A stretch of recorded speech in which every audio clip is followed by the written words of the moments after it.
నాగర్ కర్నూలు జిల్లా కేంద్రంలో కేంద్ర భారీ పరిశ్రమల శాఖ మంత్రి మహేందర్ నాథ్ పాండే మాట్లాడుతూ 30 సంవత్సరాల నుంచి పెండింగ్ లో ఉన్న సోమశిల సిద్ధేశ్వరం బ్రిడ్జి 11,000 కోట్ల నిధులతో కేబుల్ బ్రిడ్జి కల్వకుర్తి నుంచి నంద్యాలకు 170 కిలోమీటర్ల జాతీయ రహదారి ప్రధాని నరేంద్ర మోడీ మంజూరు చేశారన్నారు. తెలంగాణ రాష్ట్రంలో టీఆర్ఎస్ ప్రభుత్వాన్ని తొలగించి డబుల్ ఇంజన్ బీజేపీ ప్రభుత్వాన్ని ఏర్పాటు చేయాలని ఆయన తెలంగాణ ప్రజలను కోరారు. 4,000 కోట్ల రూపాయలతో తెలంగాణ రాష్ట్రంలో రోడ్లు, కొత్త రైల్వే లైన్లు నిర్మిస్తున్నట్లు తెలిపారు. ప్రధానమంత్రి ఆవాస్ యోజన నిధులను తీసుకోవడం లేదని, ఆయుష్మాన్ భారత్ పథకాన్ని తెలంగాణ రాష్ట్రం అమలు చేయడం లేదన్నారు. కేసీఆర్ కుటిల రాజకీయ నేత అని వ్యాఖ్యానించారు. కేసీఆర్ ప్రకటించిన 96,000 ఉద్యోగాలు ఏమయ్యాయని ప్రశ్నించారు.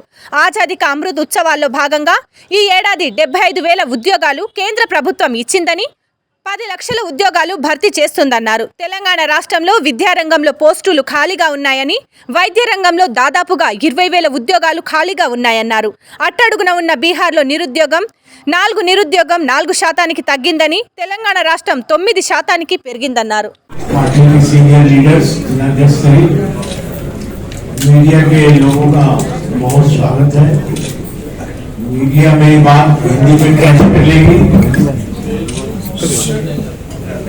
ठीक है, बहुत अच्छा, आपने बहुत समर्थन किया, धन्यवाद।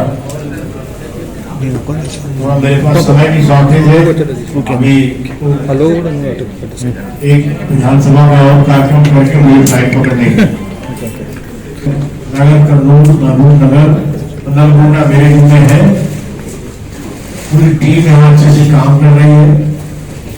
मैं इस दृष्टि से आज नगर कन्नूर की 5वीं असेंबली में मैं कल से प्रवास कर रहा हूँ और 5वीं असेंबली ये नगर कन्नूर में घोषित हुआ।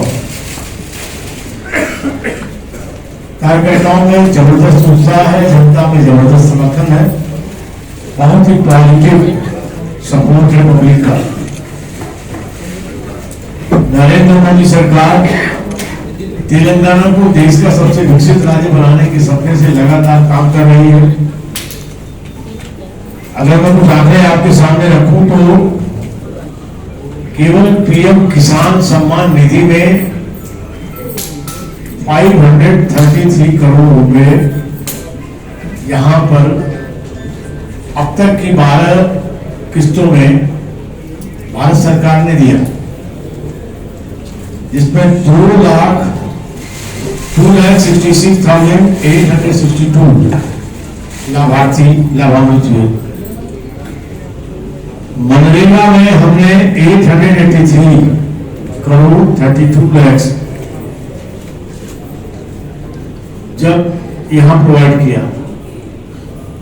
कोरोना काल में रोज अपनी रोटी कमाने वाले स्ट्रीट वेंडर्स के जीवन पर उनके काम और संकट आया। उस समय प्रधानमंत्री, भारत के प्रधानमंत्री, ये बात सारे हिंदुस्तान के लोग स्वीकार करते हैं कि पहली बार इतना अनुभवी नेता, छोटी से छोटी बातों का अनुभव रखने वाला 13 साल का मुख्यमंत्री, 8.5 साल से प्रधानमंत्री, उन्होंने पीएम स्वनिधि, इसमें 10,000 रुपए लेकर के कोई भी बिना किसी बैंक की बहुत ज्यादा औपचारिकता अपनाए, ऐसे केवल 12,854 लाभार्थी रहे। यहाँ उन्हीं को 12 करोड़ 85 लाख रुपए केवल आपके यहां पर उपलब्ध हुए नगर कन्नूर में। आपके बीच में मैं भी जो सबसे बड़ा हमारी सरकार ने जो काम आपके यहां किया है, रेलवे की 2 लाइनों का उल्लेख तो हमारे नेताओं ने किया, आप सब जानते ही है। एक में काम प्रोसेस में है, एक में बाधा स्टेट गवर्नमेंट हर जगह। और जैसा गडकरी जी के चुनाव में बताया, गडकरी जी आए थे, उन्होंने सूची नहीं बताया, फिर भी सारे प्रोजेक्टों पर काम हमारी सरकार ने किया। 30 वर्षों से सिद्धेश्वर सोमशिला पुल 90 किलोमीटर की हैदराबाद से तिरुपति की दूरी कम होगी, ये डिमांड 30 ईयर से पब्लिक की डिमांड।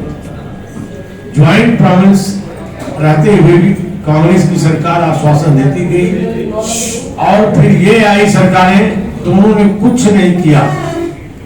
लेकिन मैं थैंक्स करूंगा माननीय नरेंद्र मोदी जी को और माननीय नितिन गडकरी जी को।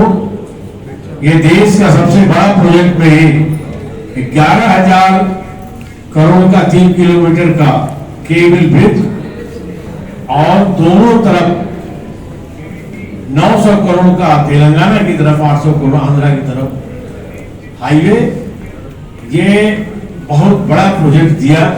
इसके साथ साथ अभी कलवाकुर्ती नगर, कर्नूल और कोल्हापुरम का 170 किलोमीटर अपने आप एक बड़ा प्रोजेक्ट।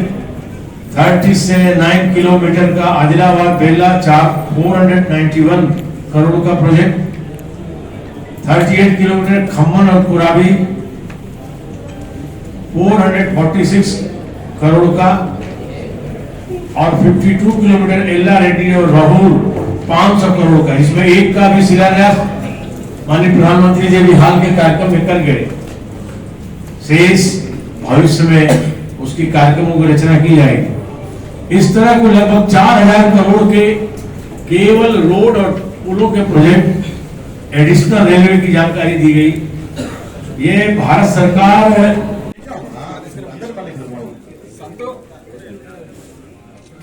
ఒక నిమిషం ఆగండి, అందరూ ఆగండి, ఆగండి, ఇప్పుడు కాదు, పిలుస్తాం మేము. ఒక నిమిషం ఆగండి. यूनाइटेड महबूब नगर में 2 पार्लियामेंट आते हैं, एक महबूब नगर पार्लियामेंट और एक नागर कर्नूल पार्लियामेंट। महबूब नगर पार्लियामेंट में सब कुछ है, रेलवे लाइन है या नेशनल हाईवे है, सब कुछ आता है। लेकिन जब हम देखते हैं कि ये पार्लियामेंट, नागर कर्नूल पार्लियामेंट में बहुत ही पिछड़ा हुआ है, मतलब कुछ भी नहीं है यहाँ पर लोगों के लिए, ना इंडस्ट्री है, ना हाईवे है, ना रेलवे लाइन है, कुछ भी नहीं है। तो हमने जब नितिन साहब 2019 इलेक्शंस में यहाँ आए थे, हमने नितिन साहब को, जब भी वो रोड ट्रांसपोर्ट मिनिस्टर थे, केंद्र मिनिस्टर थे, तो हमने उनको रिक्वेस्ट किया था, साहब देखिए यहाँ पर हमारे पास हाईवे लाइन नहीं है, तो आपको, जैसे आप आए हैं यहाँ पर, हम रिक्वेस्ट करते हैं कि आपको यहाँ पर वो लाइन देके जाना है। तो उन्होंने बहुत ही उत्साह से बोला, देखिए मिनिस्टर होते हुए इलेक्शन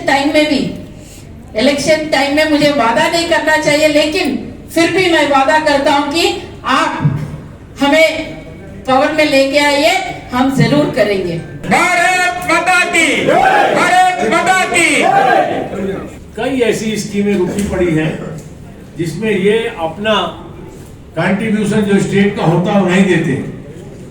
इस तरह हर समय गतिरोध। मैं आज आपको कुछ जानकारी शेयर करूंगा। पिछले दिनों अभी 22 को फिर लाखों नौकरियां देने जा रहे हैं प्रधानमंत्री नरेंद्र मोदी जी ने। आजादी अमृत काल में उनका एक सपना है कि देश के नौजवानों में, देश के नागरिकों में, सब में एक आजादी के प्रति, देश के प्रति जुनून भरा जाए। इसलिए आजादी अमृत काल में 75 हर चीज 75, जैसे आपने देखा होगा वंदे भारत अभी साउथ में 2 शुरू हुई, 75 वंदे भारत ट्रेनें। ऐसे अभी हम योग दिवस के दिन जून में 75 प्लेसेस पर हिंदुस्तान में योगा दिवस मनाया, मिनिस्टर्स को भेज के, और तो हजारों जगहों पर हुआ। 75,000 नौकरियां पिछले दिनों जब उसके नियुक्ति पत्र जारी हुए, स्वयं में 600 नियुक्ति पत्र लखनऊ में मेरे हाथों जारी हुए, तो केसीआर ने मजाक उड़ाया था।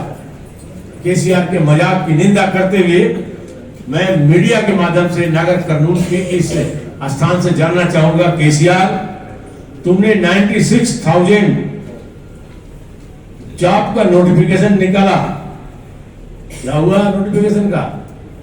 आगे प्रोसेस कहां रुक गया? फ्रॉड है ये सब। तेलंगाना मूवमेंट में सारी यूनिवर्सिटीज के स्टूडेंट्स ने, इन्वेस्टर ने बढ़ चढ़ के हिस्सा लिया था। 70% स्वीकृत पोस्टें। आज तुम मजाक उड़ाते हो मोदी जी के इतने कदम का। मोदी जी ने केवल भारत सरकार के पदों में 10 लाख नौकरियों का आह्वान किया है और लगातार अभी 1 महीना नहीं बीता 75,000, अभी तुरंत 22 तारीख को 1 लाख होने जा रहा है। और मोदी जी का है स्टेट गवर्नमेंट, जो हमारी भारत सरकार से के साथ राजग की डबल इंजन की सरकारें हैं, भाजपा की सरकारें हैं, वो लगातार काम कर रही है। ऐसे करोड़ों नौकरियां इस देश में नौजवानों को दी जा रही है। लेकिन तुम अपने राज्य में क्या कर रहे हो? तुमने 96,000 का नोटिफिकेशन, मैं प्रिंट मीडिया को विशेष ध्यान आकर्षित करना चाहूंगा, मैं उनको चाहूंगा अटेंशन उनका, और 70 पर वो नोटिफिकेशन न कैंसिल हुआ न फुलफिल हुआ। 70% यूनिवर्सिटीज में वैकेंसीज खाली है, जबकि यूनिवर्सिटी ने तेलंगाना के लिए कितना सपना देखा था। పార్లమెంటు సభ్యుల ద్వారా అదేవిధంగా నల్లమల ప్రాంతం మన జిల్లాలో చుట్టుముట్టు నల్లమల ప్రాంతం ఉంది. ఎంతో వెదురు బొంగులు, ఆ వెదురు వనరులు ఎంతో గొప్పగా మనకు అందుబాటులో ఉన్నాయి. కానీ ఒక ఐటీసీ భద్రాచలంలో ఏర్పాటు చేసిన ఐటీసీ పేపర్ మిల్ లాంటి ఒక సంస్థని, ఒక బడా సంస్థని మన నాగర్ కర్నూలు జిల్లాలో అచ్చంపేటలో, కొల్లాపూర్లో, నాగర్ కర్నూలులో ఎక్కడ వీలైతే అక్కడ ఈ మెగా ప్రాజెక్టును స్థాపించి, ఒక పేపర్ మిల్లు స్థాపించి మన ప్రాంతానికి ఒక పారిశ్రామిక వన్నె తెచ్చే విధంగా భారత ప్రభుత్వం పూనుకోవాలని, దానికి ఖచ్చితంగా మహేంద్రనాథ్ పాండే గారు లాంటి సీనియర్ నాయకులు పూనుకుంటే మన ఈ కళ సాకారం అవుతుందని చెప్పి నాకు ప్రగాఢంగా నమ్మకం ఉంది. కనుకనే మీ తరఫున ఈ 3 ప్రాజెక్టుల గురించి వారికి విన్నవిస్తున్నాం. साहब 3 ప్రాజెక్ట్ है हमारा, एक ప్రాజెక్ట్ కంప్లీట్ हो गया. పోలీసు యంత్రాంగం ఉన్నటువంటి హైదరాబాద్ లా ఇంటెలిజెన్సీ అనేక కోణాలు ఉన్నటువంటి పరిస్థితులలో ఒక పార్లమెంటు సభ్యుని ఇంటి పైన దాడి చేస్తే ఈ పనికి వాళ్ళటువంటి పోలీసు వ్యవస్థ ఏం చేస్తుందో ఒక్కసారి ఆలోచన చేయాలి. ఒక పార్లమెంటు సభ్యులకే రక్షణ లేకుండా, ఇళ్లలో ఉన్నటువంటి మాతృమూర్తులు తల్లిగారు ఉన్నటువంటి సమయంలో ఇళ్లలో మహిళలు ఉంటే శిఖండి లేక టిఆర్ఎస్ పార్టీ కార్యకర్తలు జెండాలు పట్టుకొని బీజేపీ పార్లమెంట్ ఇంటి మీద దాడి చేసిరంటే ఇంతకంటే చాతగానటువంటి చవట దత్తమ్మలు ఏవైతే ఈ నిర్ణయం తీసుకున్నారో దీన్ని భారతీయ జనతా పార్టీ ఖండిస్తున్నాం.